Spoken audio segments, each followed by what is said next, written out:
গধূলি মই লখিমপুৰ আৰু ধেমাজি জিলাৰ হিতাধিকাৰীসকলৰ হাতত এই পুঁজি প্ৰদান কৰিম আৰু এক প্ৰকাৰ আজিয়ে এই আঁচনিখনৰো ৰূপায়ণৰ সফল সামৰণি পৰিব।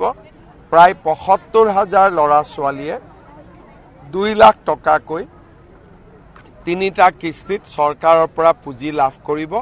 প্ৰথম কিস্তিৰ ৭৫,০০০ টকা বিতৰণৰ প্ৰক্ৰিয়া আজি সন্ধিয়া শেষ হ'ব। আমি যিটো টাৰ্গেট কৰিছোঁ যে যদি সকলোৰে আমি সহযোগিতা পাওঁ, এইবাৰ পুঁজি পোৱা ল'ৰা ছোৱালীখিনিয়ে কাম কৰাটো খুব প্ৰয়োজনীয়। যোৱাবাৰ আমি যাক ২৫,০০০ ল'ৰা ছোৱালীক ১ লাখকৈ দিছিলোঁ, তেওঁলোকক অহা ১১ তাৰিখে আমি দ্বিতীয় কিস্তিৰ ১ লাখ টকা দিম। যদি এই আঁচনিখন সফল হয়, অহা ৫ বছৰত আমি ১০ লাখ ল'ৰা ছোৱালীক, প্ৰতি সমষ্টিৰ ৭-৮ হাজাৰ ল'ৰা ছোৱালীক আমি এই আঁচনিৰ সুবিধা দিবলৈ চেষ্টা কৰিম। ইয়াত এটা বহুত ডাঙৰ ৰিস্ক আমি লৈছোঁ। আমাক ১ লাখ টকা ঘূৰাই দিব লাগে, তাৰো আমাৰ কোনো কাগজৰ চুক্তি নাই। যদি ঘূৰাই নিদিয়ে আমি একো কৰিব নোৱাৰোঁ। তাকো ৫ বছৰ পিছত, ৫ বছৰ মৰেটৰিয়াম আছে। এটা বিশ্বাসৰ ভিত্তিত এই আঁচনিখন কৰা হৈছে যে চৰকাৰে ৰাইজক বিশ্বাস কৰে আৰু নিশ্চয় ৰাইজেও চৰকাৰৰ বিশ্বাসৰ এটা মূল্য দিব। গতিকে এই গোটেই আঁচনিখন আস্থা আৰু বিশ্বাসৰ ওপৰতে ৰখা হৈছে।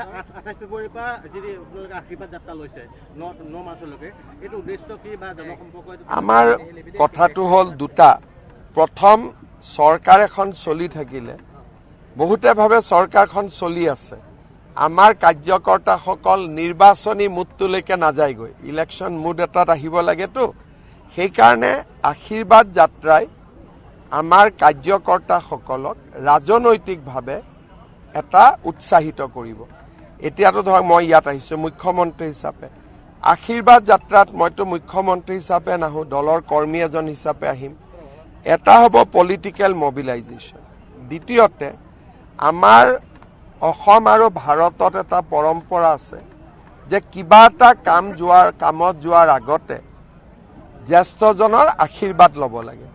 যিহেতু নিৰ্বাচন ২ এদিনতে ঘোষণা হ'ব, আমি নিৰ্বাচনত প্ৰতিদ্বন্দ্বিতা কৰিম, আমি জ্যেষ্ঠজনৰ আশীৰ্বাদ ল'ম। যিখিনি আমি কৰিব নোৱাৰিলোঁ তাৰ বাবে আমি ক্ষমা বিচাৰিম, যিখিনি আমি কৰিব পাৰিলোঁ তাৰ বাবে আমি ৰাইজৰ পৰা আশীৰ্বাদ বিচাৰিম। এইটোৱে হৈছে আশীৰ্বাদ যাত্ৰাৰ মূল উদ্দেশ্য। আজি আমাৰ প্ৰায় ৬,০০০ গৰাকী। ये CM-AAA ये स्कीम का लक्ष्य यही है कि असम का युवाओं को आत्मनिर्भरशील बनाया जाए। ये स्कीम में 2 लाख रुपया सरकार देते हैं, कोई मॉर्गेज वगैरह नहीं लेते हैं। 1 लाख रुपया 5 साल का बाद रिटर्न करना होगा और 1 लाख रुपया आपको सब्सिडी का हिसाब से मिलेगा। अब तक हम 1 लाख युवाओं को ऐसे स्कीम का अंदर हम लोगों ने मदद किया हो। आगे जाके हम 10 लाख तक इसको लेके जाना चाहता हूँ। ये देश का बिना गारंटी, बिना मॉर्गेज ऐसे पैसा देना पहला बार होगा।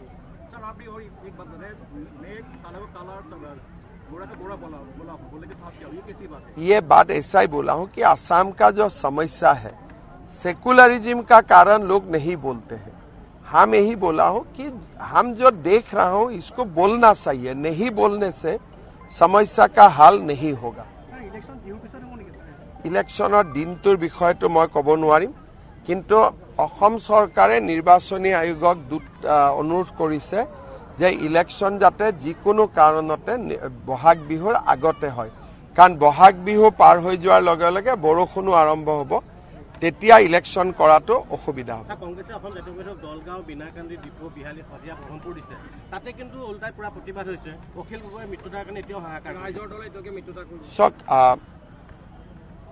যিখিনি সংখ্যালঘু প্ৰধান সমষ্টি, তাতে কংগ্ৰেছৰ এটা ভাল সংগঠন আছে, সেইটোতো অস্বীকাৰ কৰি লাভ নাই। আৰু এইবাৰ কংগ্ৰেছে জিকাৰ 100% সম্ভাৱনা সেইকেইটা চিটতে আছে। যদি সেইকেইটা চিটো কংগ্ৰেছে ৰাইজৰ দল বা জাতীয় পৰিষদক এৰি দিয়ে, অহাবাৰ লিডাৰ অফ অপজিশ্যনৰ পোষ্টটো কংগ্ৰেছৰ লগত নাথাকিব। কাৰণ বিৰোধী দলপতি হ'বৰ কাৰণেও 22টা চিট লাগে। যদি ৰাইজৰ দলক 5টা এৰি দিয়ে, এজেপিক এটা এৰি দিয়ে, UDF-এ 2-3টাত জিকিলে, তেতিয়াহ'লে কংগ্ৰেছে নিশ্চিতভাৱে অহাবাৰ বিৰোধী পক্ষৰ দলপতিৰ আসনখনো তেওঁলোকে নাপাব। মই অখিল গগৈৰ ওপৰত প্ৰতিক্ৰিয়া নিদিওঁ, কাৰণ অখিল গগৈটো বিৰোধী দলপতি নহয়। কংগ্ৰেছ দলেতো বিৰোধী দলপতিৰো আসনখন নাপাবগৈ। চাওক, ইলেকশ্যনৰ ঘোষণা হোৱাৰ পিছত কংগ্ৰেছৰ বহুত ব্যক্তি আমাৰ দলত ডেফিনেটলি আহিব, আৰু আমি কংগ্ৰেছৰ হিন্দু নেতাখিনি আহিলে আমি বেয়া নাপাওঁ, আমি ভালেই পাওঁ। কিন্তু টিকেট দিব পৰা পৰ্যায় নাথাকে, সেইটো মই ক'ব দিগদাৰ হ'ব।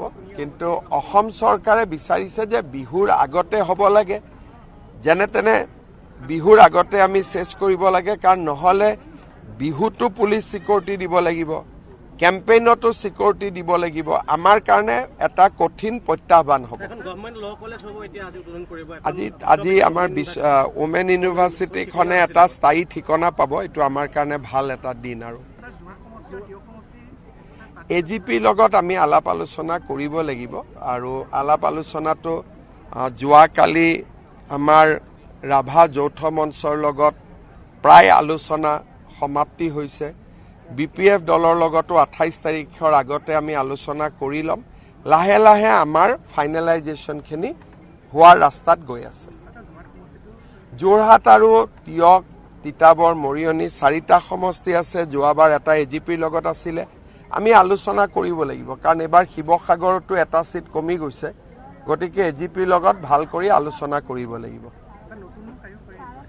নতুন মুখটো অবভিয়াছলি আহিব, মই ক'লেও আহিব, নক'লেও আহিব। কাৰণ MLAতকৈ এইবাৰ চিট বেছি। আমাৰ MLA আছে 23টি চিট, আমাৰ কাৰণে ভাল চিট আছে 103। গতিকে 40খনটো নতুন মুখ আহিবই আহিব, সেইটোতো দেখা দেখি কথা। যোৱা পৰহি দিনাওতো চবেই কৈছে খুব ভাল এণ্টাৰটেইনমেণ্ট কৰিছে বুলি।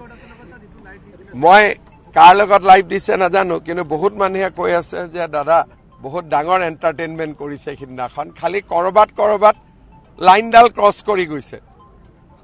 হ'ব।